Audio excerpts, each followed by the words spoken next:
వినాయకుడు, గణపతి, గణేశుడు ఈ పేర్లతో పిలువబడే దేవుడు హిందూ పంచదేవతల్లో అత్యంత ప్రాచుర్యం పొందిన దేవత. ఆయన జ్ఞాన, విజ్ఞాన, విజయం, సిరి సంపద, అవరోధ నివారకుడిగా పూజించబడతాడు. పార్వతీదేవి తన స్నానానికి రక్షణగా గణపతిని సృష్టించింది. శివుడు కోపంతో గణపతిని తల కత్తిరించిన తర్వాత పార్వతీదేవి కోపంతో శివునిపై నిందించింది. శివుడు గణపతికి ఏనుగు తలను అమర్చి మళ్లీ ప్రాణం పోశాడు. అందుకే ఆయన గజానన అని పిలవబడుతాడు. ఆయనకు 4 చేతులు, పాశం, అంకుశం, మోదకాలు, పద్మం ఉంటాయి. వినాయకుడు నల్లికాండపై కూర్చొని మనస్సు నియంత్రణ అధిపతిగా పూజింపబడతాడు. గణపతిని గురించి అనేక ఇతిహాసాలు మరియు కథలు హిందూ పురాణాలలో ఉన్నాయి.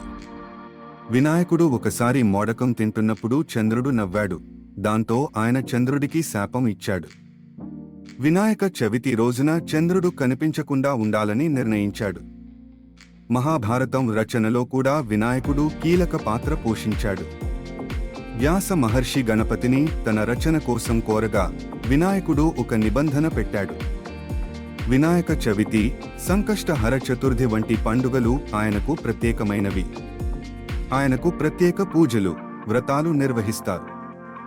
గణపతి మనస్సును నియంత్రించడానికి ప్రేరేపించే మూషిక వాహనంపై ఉన్నాడు.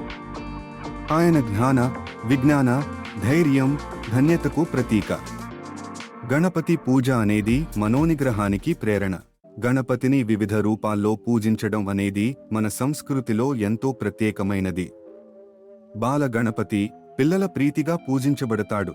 ఆయనను బంగారు, కుంకుమ, పసుపు, పూలతో అలంకరిస్తారు. హరిద్ర గణపతి పసుపు రూపంలో శుభం, శ్రేయస్సు, ధనసంపత్తి కోసం పూజిస్తారు. ఉచ్చిష్ట గణపతి మనస్సులోని పాపాలను తొలగించడానికి సహాయపడతాడు.